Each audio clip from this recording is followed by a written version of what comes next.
Mr. President, I have the honor to chair the U.S. Helsinki Commission, which is well known for its commitment to human rights.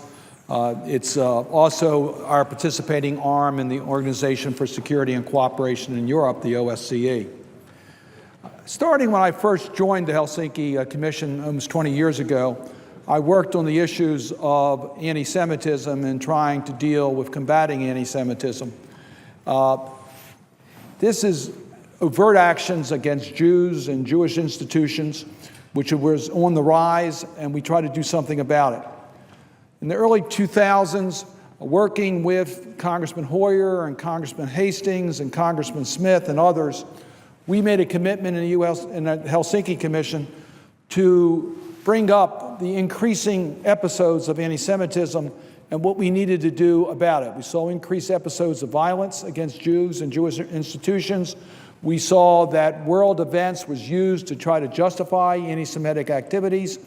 And as a result of the work of the U.S. Helsinki Commission, the OSCE determined it was important enough to do a special conference on anti-Semitism. And in 2004, we had the Berlin Conference on Anti-Semitism under the leadership of the United States and Germany. I was proud to be a member of the U.S. delegation to the Berlin Conference.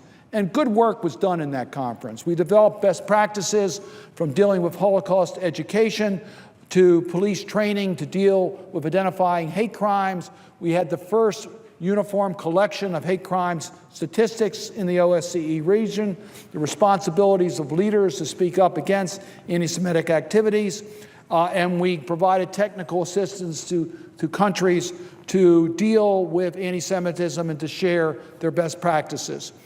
Today, there are now, we also recommended a special representative to the chair in office to put a spotlight on anti-Semitism and ways to combat it. Today, Rabbi Andrew Baker is that special representative to the chair in office, and chair in office this year is the Swiss chair in office. Tomorrow, I will chair a Helsinki Commission hearing that deals with anti-Semitism, racism, and discrimination in the OSCE region. There are now 3 special representatives, one to combat anti-Semitism, one to deal with discrimination against Muslims, and one to deal with racism, xenophobia, and other forms of religious intolerance. They're all related. We find that hate crimes are hate crimes, and that if a community is susceptible to anti-Semitic activities, it's also susceptible to anti-Muslim activities or activities against a person because of their race. And there is reason to be concerned. There's reason to be concerned about the rise of anti-Semitism today. This is 10 years after the Berlin Conference. Last year, the EU's Fundamental Rights Agency surveyed all the EU countries, and their results were alarming. 40 to 48% of the Jewish respondents felt that it was not safe for them to remain in their country. We're talking about in Hungary, France, and Belgium. Those 3 countries range between 40 and 48%, were considering emigrating to Israel because they didn't feel safe in their own country. And these fears are not without justification. The Anti-Defamation League surveyed over 100 countries and documented persistent anti-Semitic prejudice.